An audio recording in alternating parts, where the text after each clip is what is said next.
Assalamualaikum warahmatullahi wabarakatuh.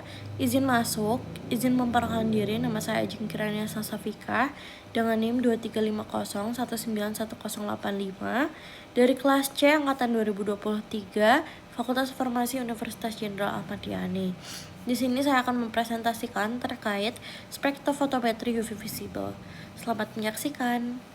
Spektrofotometri UV visible bekerja berdasarkan kemampuan molekul menyerap radiasi elektromagnetik pada daerah ultraviolet 200-400 nm dan visible 400-800 nm yang menyebabkan terjadinya transisi elektronik dari keadaan dasar menuju keadaan tereksitasi. Setiap senyawa yang memiliki kromofor akan menyerap cahaya pada panjang gelombang tertentu sehingga menghasilkan nilai absorbansi yang terukur. Nilai absorbansi ini mengikuti hukum Beer-Lambert atau Lambert-Beer, yaitu A sama dengan EBC, yang menyatakan bahwa absorbansi berbanding lurus dengan konsentrasi, panjang lintasan cahaya, dan koefisien absorpsivitas molar. Dengan membandingkan cahaya yang masuk atau I0 atau I0 dan yang keluar setelah melewati sampel yaitu I, alat dapat menentukan absorbansi yang kemudian digunakan untuk tujuan identifikasi maupun penetapan kadar senyawa.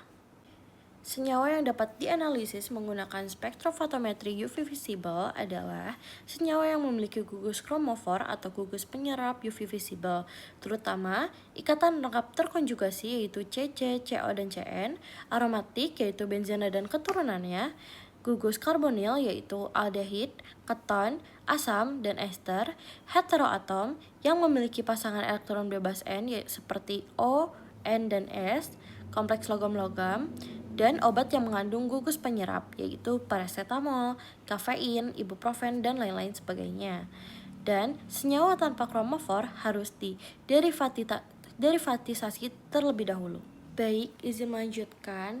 Selanjutnya yaitu pertama-tama saya akan membahas terkait orbital sigma, yaitu orbital yang terbentuk dari overlaps orbital secara langsung atau head-on, di mana memiliki ikatan kuat, contohnya alkana, dan transisi elektroniknya tuh butuh tinggi atau energi tinggi, biasanya kurang dari 200 nm.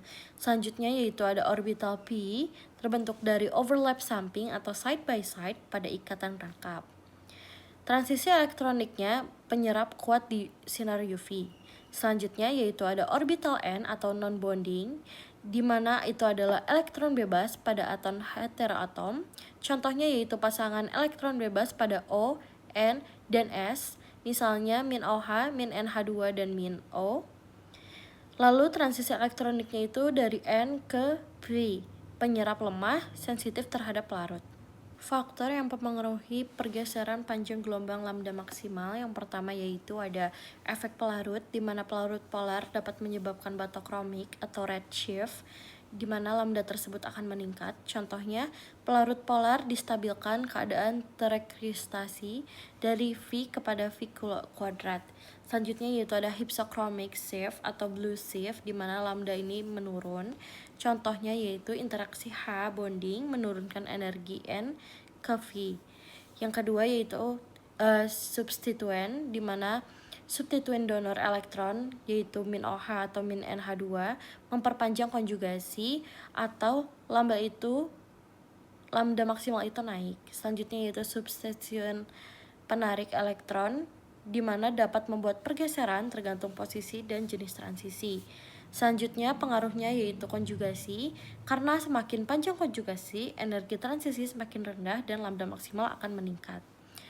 Selanjutnya yaitu ada pH atau ionisasi, di mana ionisasi gugus fenolik atau amina mengubah struktur elektronik, di mana itu adalah menggeser lambda maksimal. Selanjutnya yaitu interaksi molekul atau kompleksasi agregasi.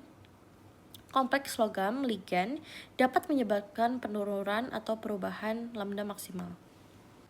Selanjutnya yaitu instrumen dari spektrofotometri UV visible. Yang pertama yaitu ada sumber cahaya atau deuterium lamp atau D2 lamp, di mana berfungsi untuk daerah UV dan tungsten halogen lamp itu untuk daerah visible. Yang kedua yaitu ada monokromator, di mana itu adalah mengubah cahaya polikromatik menjadi cahaya monokromatik, di mana itu adalah satu panjang gelombang dan komponennya itu ada prisma atau kisi difraksi.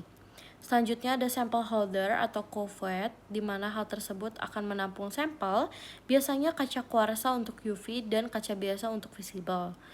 Yang kedua, yang keempat, ada detektor di mana hal tersebut bisa mengubah sinyal cahaya menjadi sinyal listrik. Contohnya fotodiode, PMT atau photomultiplier tube. Selanjutnya yaitu ada sistem pemoses data di mana mengolah sinyal absorbansi dan nilai A atau konsentrasi. Yang terakhir yaitu display atau komputer, di mana hal tersebut untuk menampilkan spektrum atau hasil perhitungan.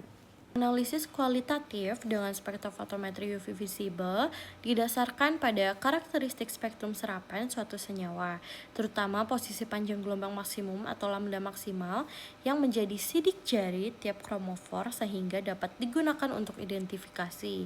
Sementara itu, analisis kuantitatif memanfaatkan hubungan linear antara absorbansi dan konsentrasi menurut hukum Beer-Lambert atau Lambert-Beer, sehingga semakin tinggi konsentrasi sampel, maka semakin besar absorbansinya.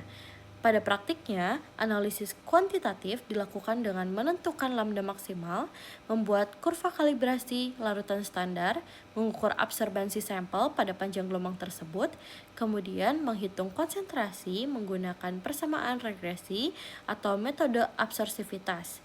Pendekatan ini memungkinkan penetapan kadar yang akurat untuk berbagai senyawa yang memiliki kromofor. Selanjutnya dan yang paling terakhir yaitu saya akan menjelaskan terkait kelebihan dan kekurangan dari spektrofotometri UV visible, di mana kelebihannya ini cepat dan mudah, lalu sensitivitasnya itu cukup tinggi, dapat menganalisis berbagai obat, kualitatif dan kuantitatif, tidak merusak sampel atau non-destructive, biaya analisisnya rendah, cocok untuk campuran sederhana atau dengan metode SSE. Namun kekurangannya itu tidak spesifik untuk senyawa tanpa kromofor, spektrum sering tumpang tindih pada campuran kompleks, sensitif terhadap kondisi seperti pH, pelarut, dan kebersihan kuvet, rentan gangguan stray light atau instrumentasi, tidak bisa menentukan struktur detail, hanya transisi elektronik. Baik, mungkin sekian yang dapat saya sampaikan. Mohon maaf apabila ada kesalahan. Terima kasih. Wassalamualaikum warahmatullahi wabarakatuh.